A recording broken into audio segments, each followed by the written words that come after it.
Shalom, shalom. Soyez bénis dans le précieux nom de Jésus-Christ. Je veux vous entretenir sur un sujet très très important. L'enjeu est de taille, car il s'agit d'offrir à Dieu une adoration qu'il peut accepter. Romains chapitre 12, verset 1. Je vous exhorte donc, frères, par les compassions de Dieu, à offrir vos corps comme un sacrifice vivant, saint, agréable à Dieu, ce qui sera de votre part un culte raisonnable. Dieu siège en principe dans nos louanges. Psaume 22, verset 3, 4. Pourtant tu es le saint, tu sièges au milieu des louanges d'Israël. Et dans la marche de Dieu, dans le sanctuaire, les chantres sont disposés en avant. Psaume 68, versets 25 et 26. Il voit ta marche, ô Dieu, la marche de mon Dieu, de mon roi, dans le sanctuaire. En tête vont les chanteurs, puis ceux qui jouent des instruments, au milieu des jeunes filles battant du tambourin. Il est donc crucial, pour nous les chantres, qui sommes importants aux yeux de Dieu, au point d'être mis en avant dans la célébration de l'Éternel, de nous examiner et de nous juger selon ce que dit la Bible. Il est en effet écrit, 1 Corinthiens chapitre 5, verset 12 à 13, « Qu'ai-je en effet à juger ceux du dehors? N'est-ce pas ceux du dedans que vous avez à juger?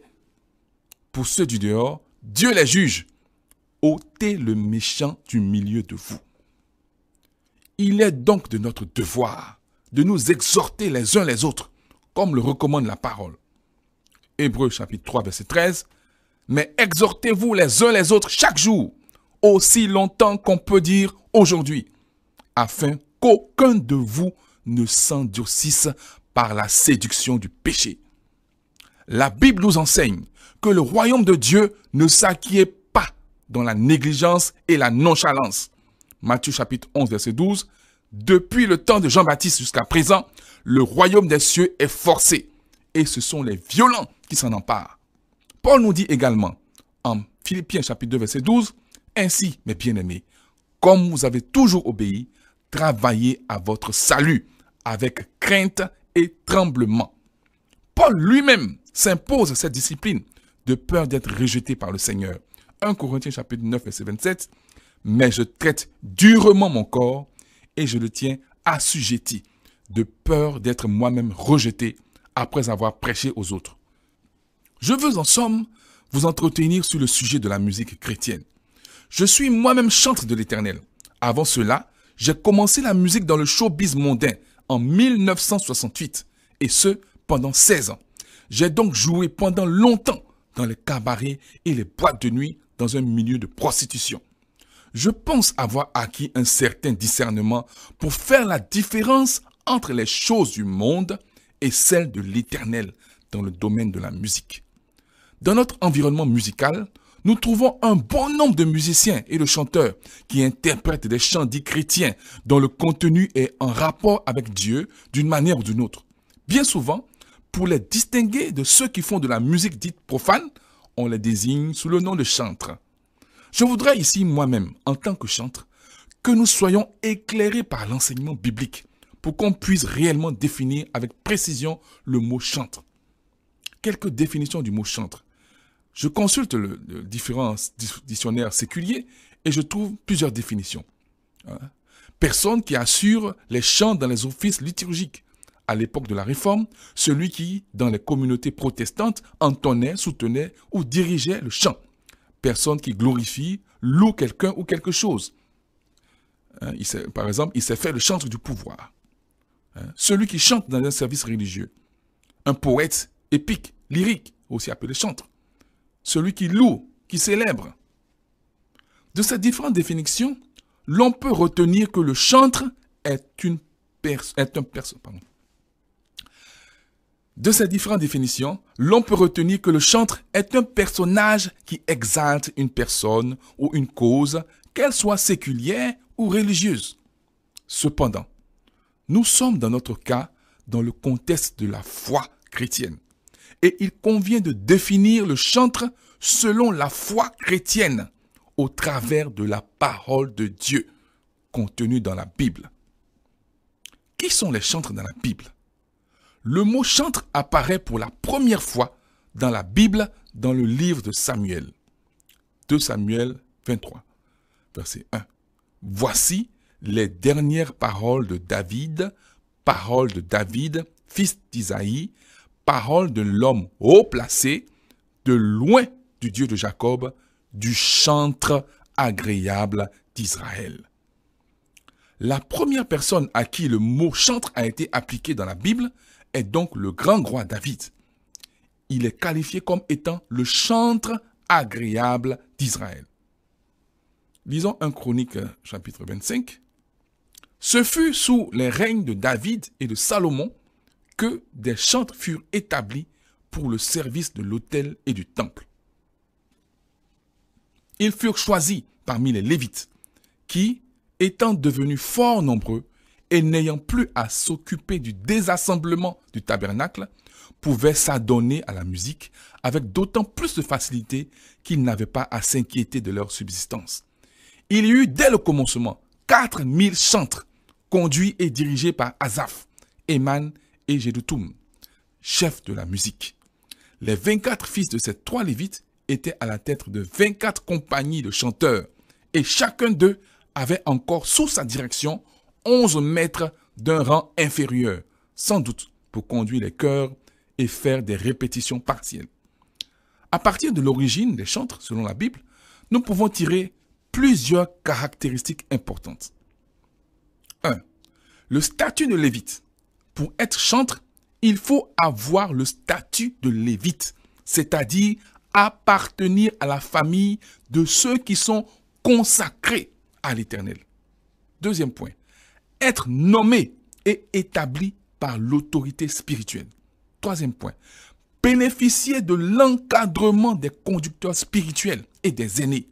Quatrième point, avoir le talent de musicien.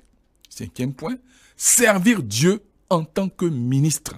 Sixième point, servir pour le culte communautaire en accord avec les dirigeants spirituels. Le chantre est lévite, une personne consacrée à l'Éternel. Dieu a utilisé David pour introduire le ministère de chantre dans le culte rendu à l'Éternel.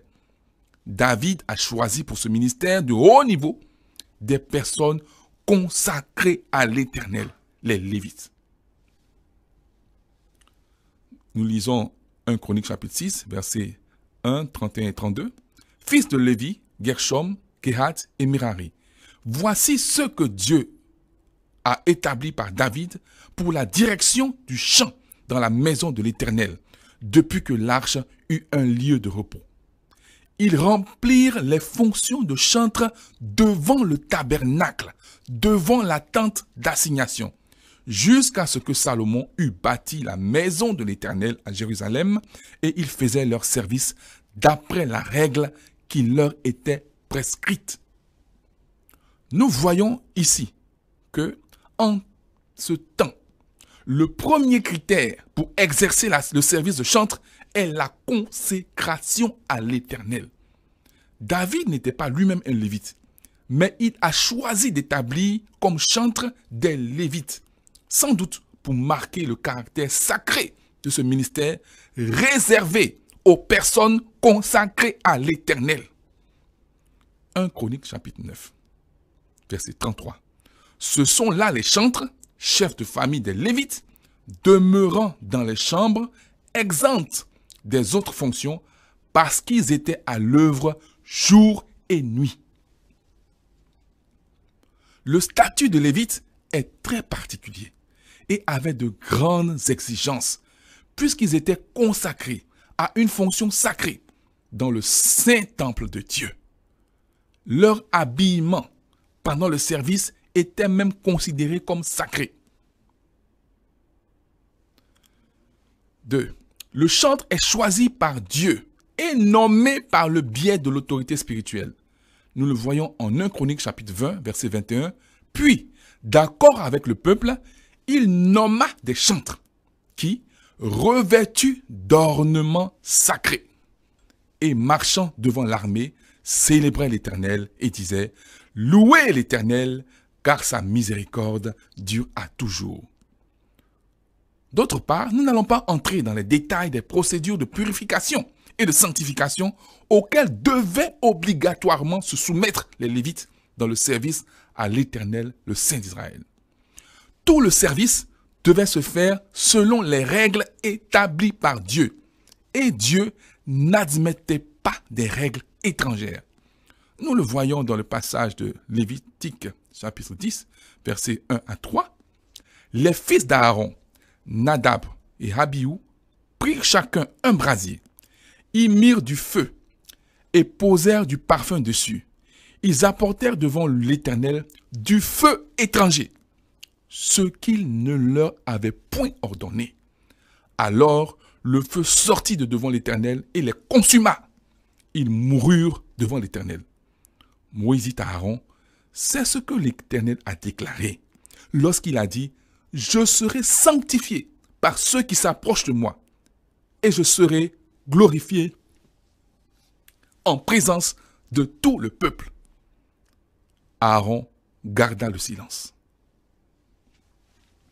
Beaucoup d'autres passages peuvent nous édifier sur la manière dont Dieu traitait les Lévites et sacrificateurs qui ne sanctifiaient pas le Seigneur dans leur service. Savoir jouer de la musique et être habile. David, le premier chantre, était lui-même habile dans la musique. On le voit dans Samuel, chapitre 16, verset 17. Saül répondit à ses serviteurs, « Trouvez-moi donc un homme qui joue bien et amenez-le-moi. » Verset 18. L'un des serviteurs prit la parole et dit, « Voici, j'ai vu un fils d'Isaïe, Bethléemite, qui sait jouer. C'est aussi un homme fort et vaillant, un guerrier, parlant bien et d'une belle figure, et l'Éternel est avec lui. »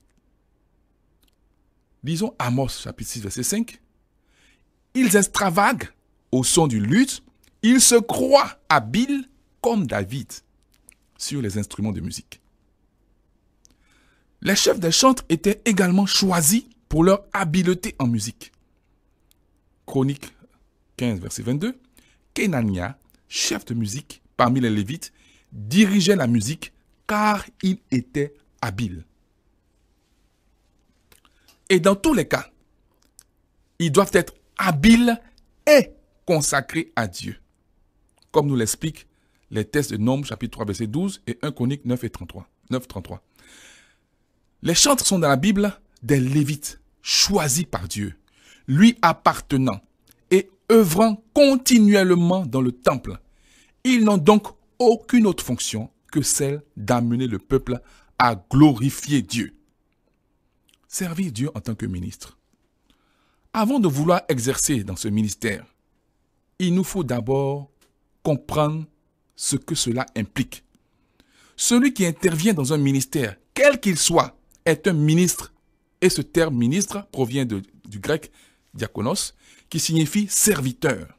Autrement dit, lorsqu'une personne est appelée à œuvrer en tant que ministre, elle est tout simplement choisie pour être dédiée au service de l'autre.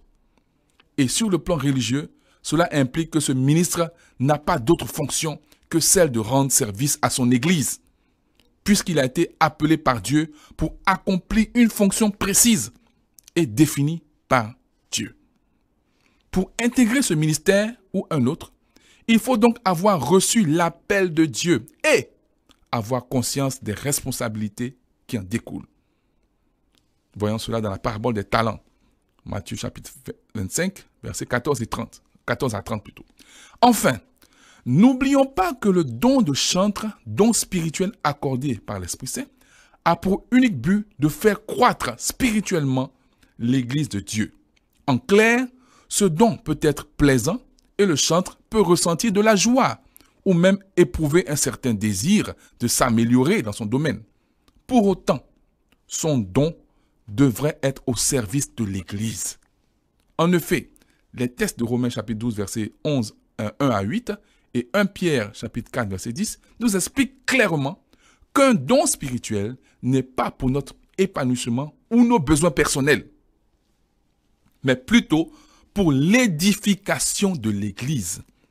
Un chantre qui garde ses principes en tête et se laisse guider par l'Esprit recevra assurément la puissance divine pour lui permettre de mener à bien sa mission. Le ministère de chantre revêt une importance particulière. En effet, il y aura bientôt une scission entre les vrais adorateurs et ceux qui ne le sont qu'en apparence. Et les chantres appelés par Dieu permettront à chacun de se révéler selon qu'il adore ou non Dieu. Jean chapitre 4 verset 23 déclare que l'heure vient et elle est déjà venue où les vrais adorateurs adoreront le Père en esprit et en vérité, car ce sont là que les adorateurs que le Père demande. Enfin, gardons en mémoire les paroles de 1 Pierre chapitre 4 verset 11. Si quelqu'un parle, que ce soit comme annonçant les oracles de Dieu.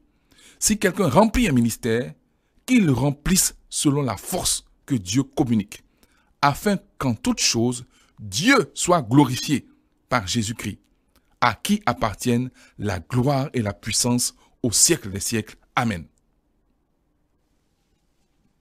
Qui peut alors être considéré comme chantre aujourd'hui? Au vu de tout ce qu'on vient de voir comme définition et principe biblique concernant le ministère de chantre, est-ce qu'on peut dire que tous ceux qui exercent dans la musique chrétienne sont dignes d'être appelés chantres? Voyons pour cela le cas particulier de ceux qui sont les plus populaires et que beaucoup prennent comme modèle à suivre, les artistes gospel.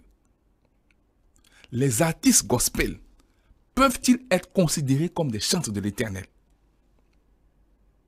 Peut-on parler d'artistes gospel ou chantres de l'Éternel?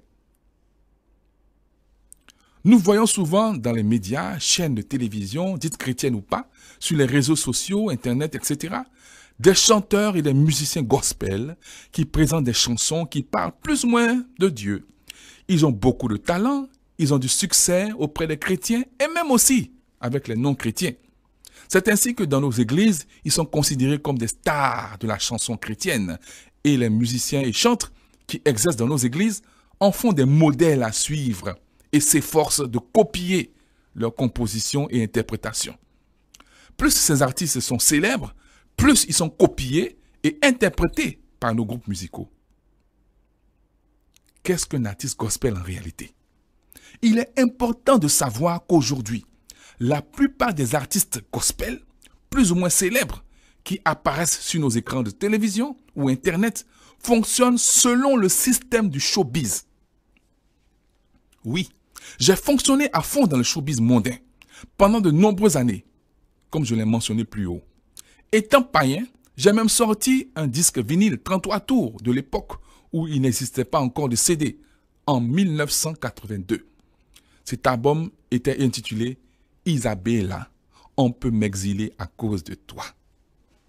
Mais par la grâce de l'Éternel, il m'a racheté et je suis sorti de là pour la gloire de son nom. Alléluia.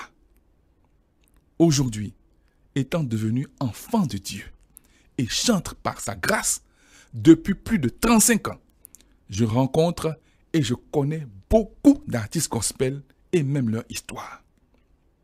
Voilà un peu comment le système fonctionne.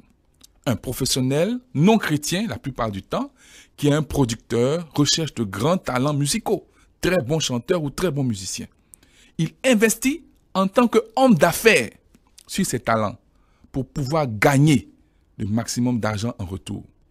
Pour cela, il leur impose des règles du showbiz, du show business, qui permet de gagner de l'argent.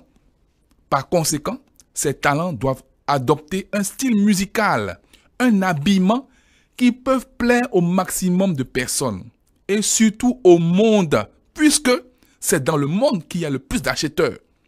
Le public majoritaire dans la musique, c'est le monde. De l'autre côté, l'accent est mis sur la communication qui permet de rendre populaires ces chanteurs et musiciens au travers des clips vidéo, des spectacles organisés, par le biais de managers et autres professionnels de la communication. Voilà de manière simple ce qui se passe généralement dans le showbiz mondain. C'est exactement le même système qu'utilisent la plupart des artistes gospel célèbres que les chantres et musiciens de nos églises copient. La motivation première est de se faire de l'argent en cherchant à séduire et à plaire même aux gens du monde. Ceci est bien loin du ministère de chantre de l'Éternel selon les prescriptions bibliques. Le chantre est une personne consacrée pour le service de l'Éternel. Tout son service est destiné à servir Dieu et à lui plaire. L'artiste gospel, quant à lui, est préoccupé à plaire au monde en premier. Il est donc quelquefois obligé de plaire aux mondains. L'élément le plus frappant est son apparence extérieure, son habillement, ses coiffures, ses parures sont choisies selon la mode, le système mondain. C'est ainsi que vous verrez des chanteuses gospel s'habiller comme de véritables prostituées qui veulent séduire leur clientèle. Les décolletés donnant un aperçu de leurs seins, les mini-jupes découvrant leurs cuisses, exposition des aisselles et leur dos, les artifices qui frappent comme les rouges à lèvres, les sourcils arrachés et redessinés au crayon, les faux cils, les faux cheveux multicolores, les faux ongles, les fards, etc. La liste de tous ces artifices mondains utilisés dans le monde et dont sont friands les femmes artistes gospel pour séduire est longue. Les chanteurs et musiciens gospel masculins font tout également pour séduire par leur apparence et même pour ressembler à des artistes mondains.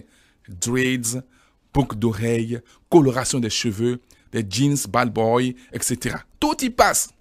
Certains disent chanter l'Éternel avec des chapeaux et casquettes sur la tête en la présence de Dieu.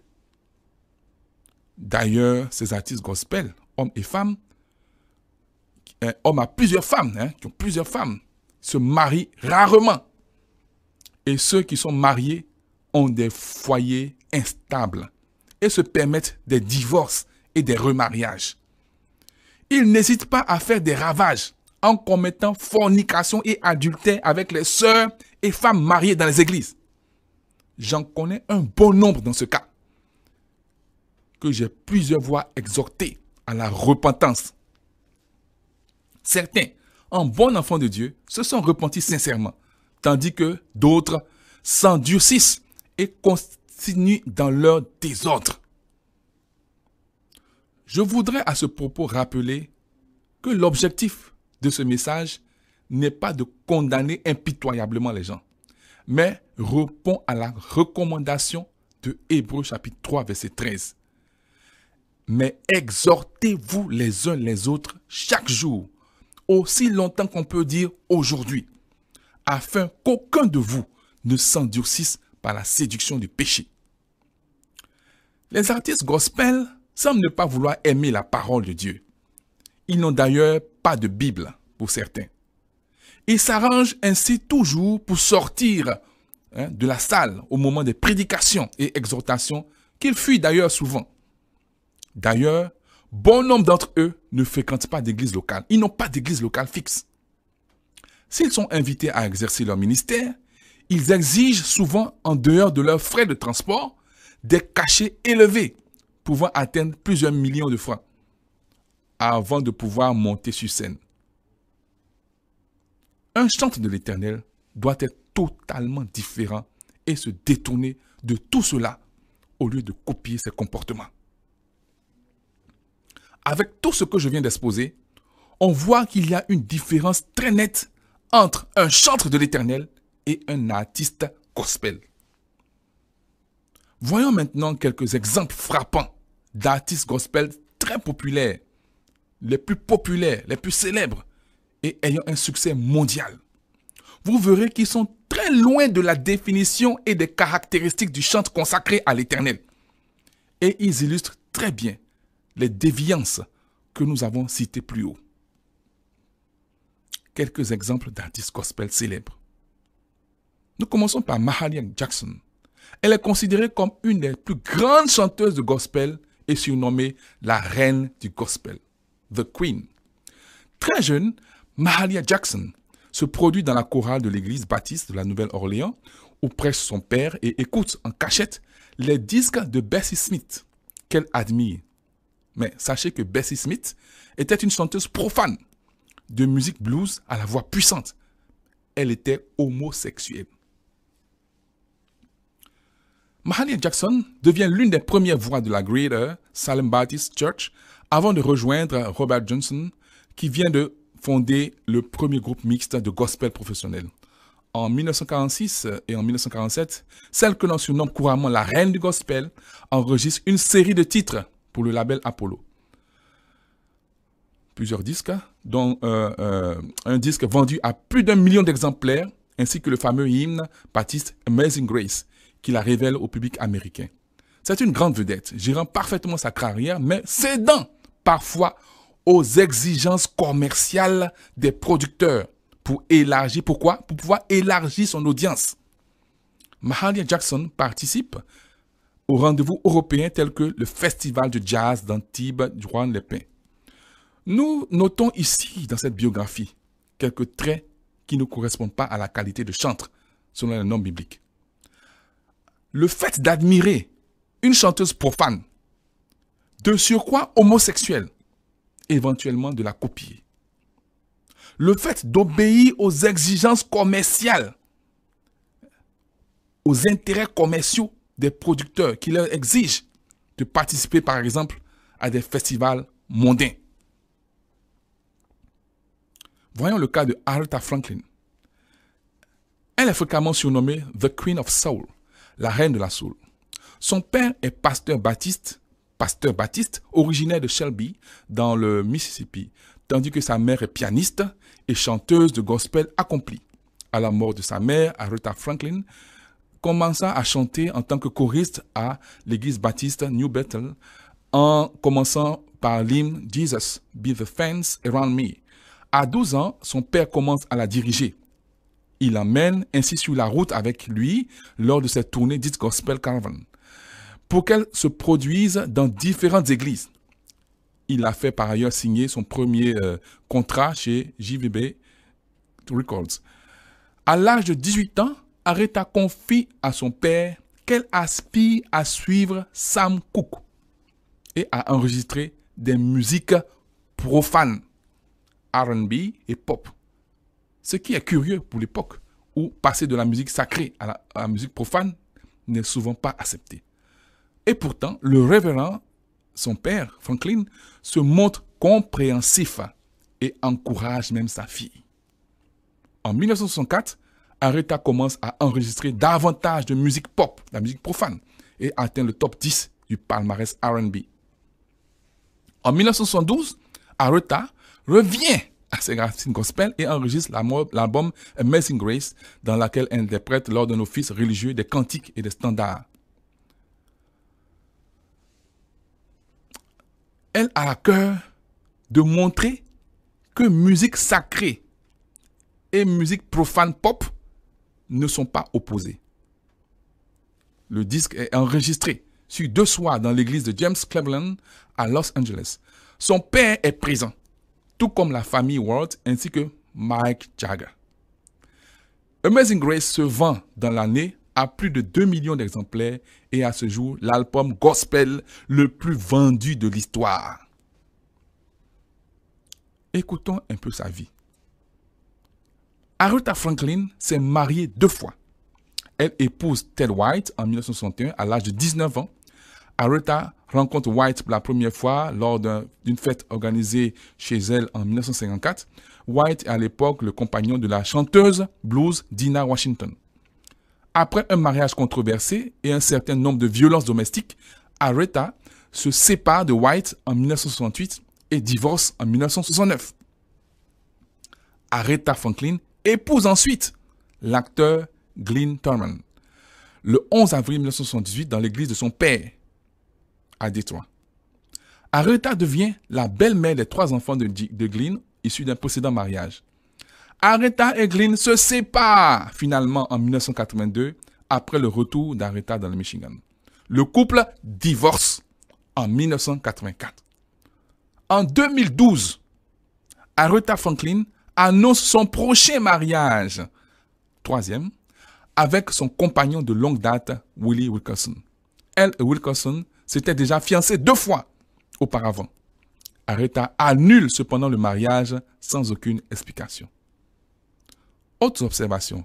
Aretha portait toujours un sac à main avec elle sur scène.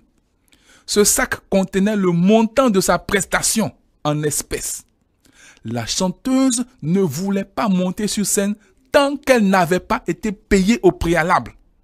Elle emportait sur scène l'argent liquide, de peur qu'on lui vole dans sa loge. Aretha a lutté une grande partie de sa vie contre l'alcoolisme, la boulimie et l'addiction au tabac. Elle fumait en moyenne 2 à 5 paquets par jour. Aretha accouche de son premier enfant à 13 ans et de son second à 15 ans. Voilà le cas de Aretha, la Queen, très populaire, très célèbre. Dans le cas de Aretha, on note également des traits qui ne correspondent pas à la vie consacrée d'un chanteur de l'Éternel. Le mélange entre musique chrétienne et musique profane, ce qu'on appelle le feu étranger. Une vie sexuelle qui a commencé très tôt, presque à l'enfance, ainsi que plusieurs divorces qui naturellement ne sont pas approuvés par le Seigneur. L'addiction, c'est-à-dire l'esclavage à l'alcool et au tabac, nuisible à sa santé. Le fait d'exiger d'être rémunéré avant de rendre ministère. Voyons un troisième cas. Rebecca Mallop,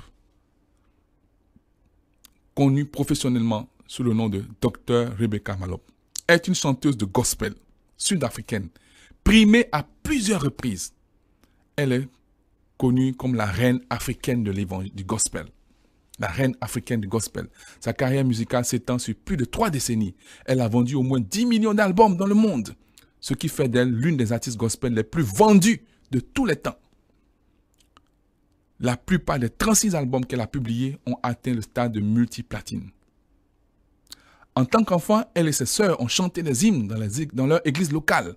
Plus tard, à l'adolescence, elle a rejoint un groupe de gospel qui l'a finalement conduite à Johannesburg, où elle a été portée à l'attention du producteur Zizwe Zako.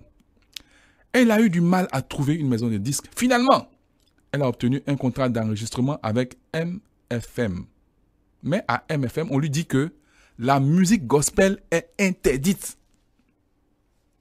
Malgré cela, elle a interprété, elle a été poussée à interpréter dans cette maison d'édition où la musique gospel est interdite, des chansons bien sûr profanes, des chansons disco, pour vendre des disques, pour rivaliser avec Brenda Fassie, Yvonne Chaka Chaka et Mercy Fakela, qui étaient les plus grandes artistes féminines de l'époque.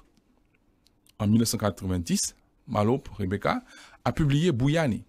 La chanson titre Buyani était dédiée aux personnes qu'elle considérait comme des héros de la lutte, en particulier Nelson Mandela, qui a été libéré de prison la même année. L'album a obtenu le double statut de platine et Mallop a remporté le prix de la meilleure chanteuse au Oka TV Awards, battant Brenda Fassie. En 1991, elle sort son dernier album pop, Saturday Night. Comme les albums précédents, elle a inclus 3 chansons gospel. Au milieu des chansons profanes, elle a inclus 3 chansons gospel. Bien que étant surnommée la reine du gospel africain, plusieurs points nous amènent à dire que Rebecca s'éloigne des caractères de chantre tels que décrits par la parole de Dieu. Le mélange entre musique profane et musique chrétienne. Accepter de signer un contrat avec un producteur qui interdit la musique chrétienne dans sa maison de production. Se conformer aux exigences vestimentaires mondaines, comme le témoigne une photo d'un de ses albums.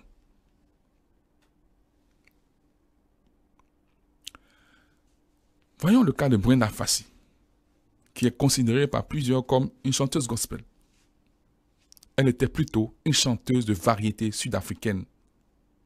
Son père mourut lorsqu'elle avait 2 ans et elle commença très tôt à gagner un peu d'argent en chantant pour les touristes, aidée par sa mère pianiste. Après avoir déménagé en 1981 à 16 ans à Soweto, Elle rejoignit le groupe Joy, puis chanta dans le groupe Brenda and the Big Dolls à partir de 1983. Elle eut en 1985 un fils prénommé Bongani avec un des musiciens de Big Dolls. Elle fut mariée à Nala Mambo. C'est vers cette époque qu'elle commença à consommer de la cocaïne, une addiction qui continuera à affecter sa carrière. En 1995, elle fut découverte dans un hôtel à côté du corps de sa compagne, Poppy Chihala, décédée d'overdose. Elle fut elle-même internée pour désintoxication à une trentaine de reprises au cours de sa vie. Brenda Fassie est décédée à l'âge de 39 ans. L'autopsie a révélé que cette attaque d'asthme pour laquelle elle est morte était consécutive à une surdose de cocaïne. Pourquoi parlons-nous de cette chanteuse? Eh bien, beaucoup de chrétiens l'ont vue interpréter avec brio certaines chansons gospel célèbres telles que Soon and Very Soon, We Are Going to See the King. Traduit par bientôt, très bientôt, nous allons voir le Seigneur. Elle a même été invitée à des programmes chrétiens. Elle n'est pourtant pas chrétienne. Et nous voyons qu'en plus, elle était une droguée. Elle est donc une illustration du fait que n'importe qui a une belle voix, un beau talent, peut se permettre de faire de la musique dite chrétienne, avec un talent extraordinaire, et avoir du succès, même auprès des chrétiens, dépourvus de discernement. Ces personnes peuvent même être considérées comme des artistes gospel. Heureusement pour nous, la Bible définit clairement ce que l'on peut nommer des chantres de l'Éternel. Et nous pouvons les distinguer aisément des artistes gospel du show business.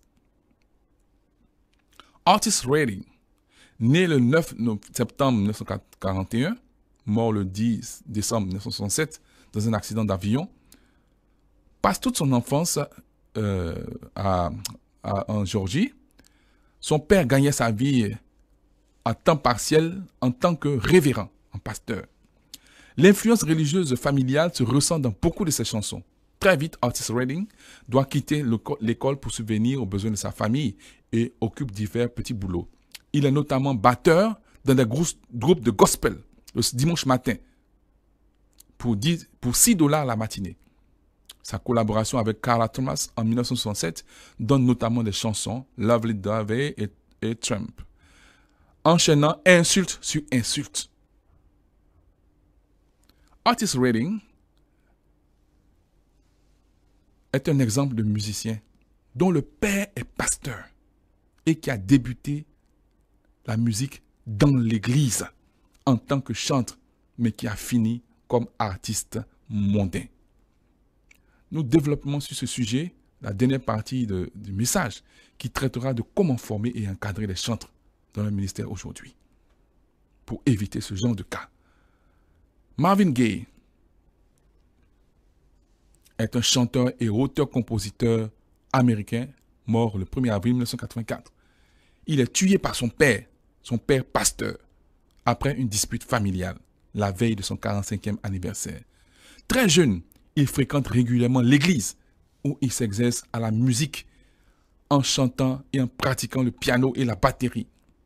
La musique devient une échappatoire à sa vie de famille. Il doit faire face à la concurrence de nouvelles stars telles que Rick James. Il fait appel à Harvey Fuqua et Colin Banks pour réaliser son album Midnight Love, dont est issu le fameux Sexual Healing.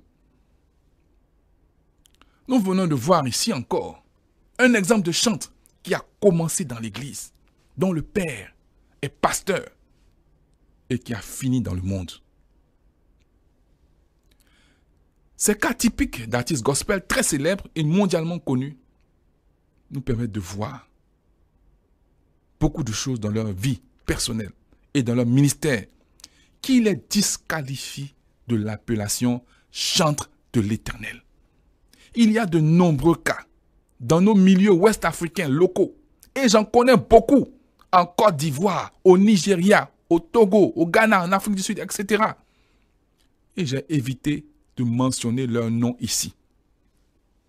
Mais s'ils se reconnaissent dans ce qui vient d'être exposé et s'ils aspirent réellement à être des chantres de l'Éternel, l'occasion leur est donnée de se corriger et de se repentir sincèrement devant l'Éternel, car notre Dieu cherche les vrais adorateurs, qui l'adorent en esprit et en vérité.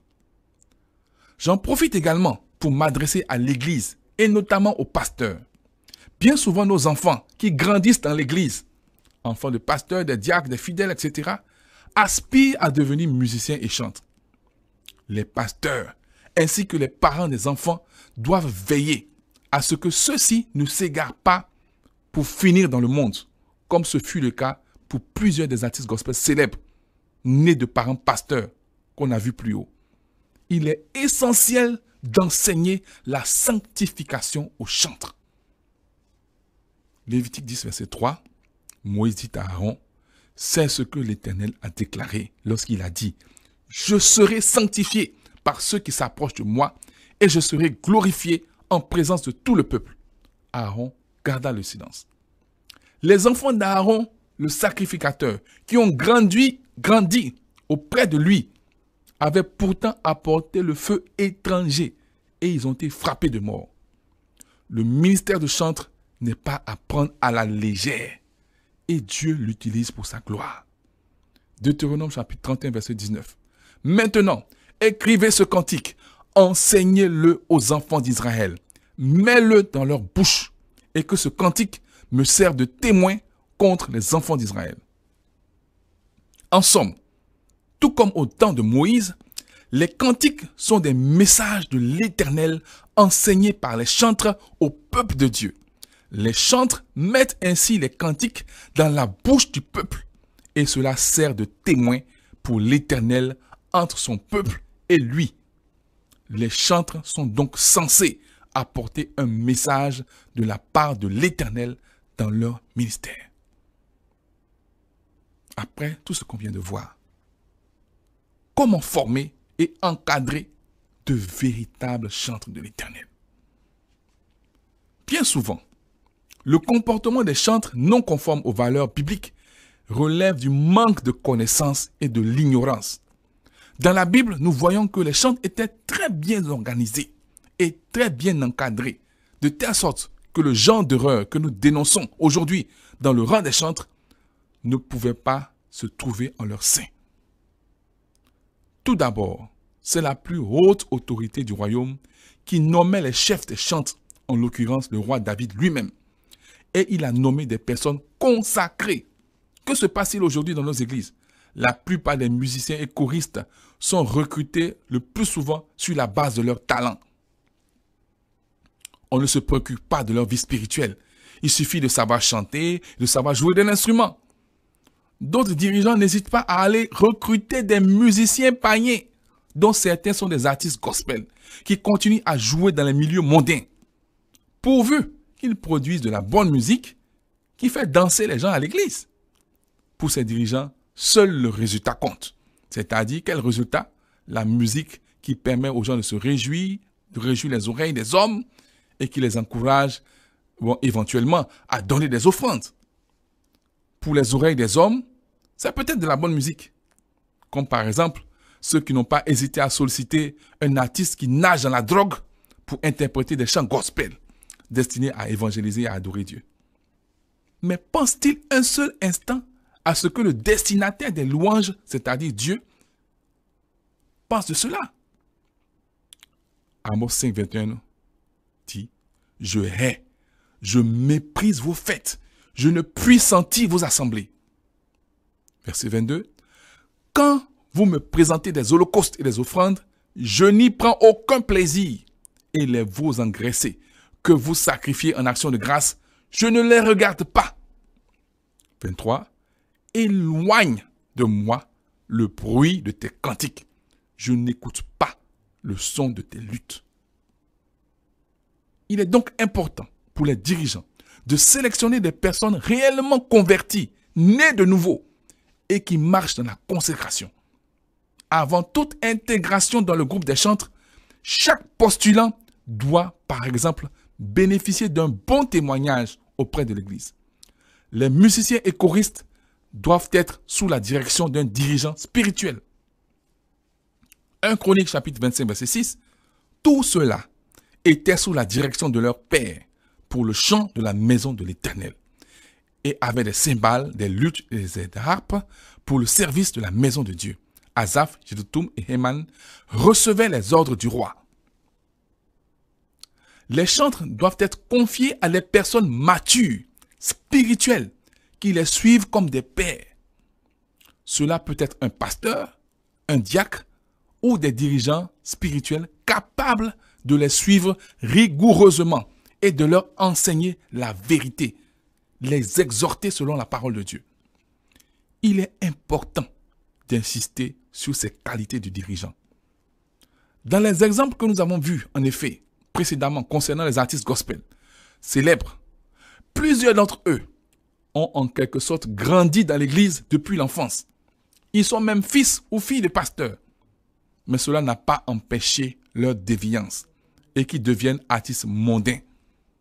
Dans l'un des exemples, il est même dit que le père pasteur s'est montré compréhensif et a accompagné sa fille dans le showbiz mondain. Nous voyons dans nos assemblées des enfants qui naissent et grandissent dans l'église et finissent par être les musiciens de l'église, mais qui, faute d'encadrement adéquat, malgré que certains sont des enfants de pasteurs, finissent par dévier. L'église peut prévenir ces problèmes par le choix d'un dirigeant rigoureux et véridique pour les chantres. Je voudrais conclure ce propos par ce passage de Romains chapitre 12, verset 1. Je vous exhorte donc, frères, par les compassions de Dieu, à offrir vos corps comme un sacrifice vivant, saint, agréable à Dieu, ce qui sera de votre part un culte raisonnable. Chers frères et sœurs, pasteurs, diacres, serviteurs de l'Éternel, ensemble, travaillons pour une église sainte, irrépréhensible, sans tache ni ride, et que Dieu reçoive un culte agréable. Au nom de Jésus. Votre frère, l'évangéliste John Migan. Amen.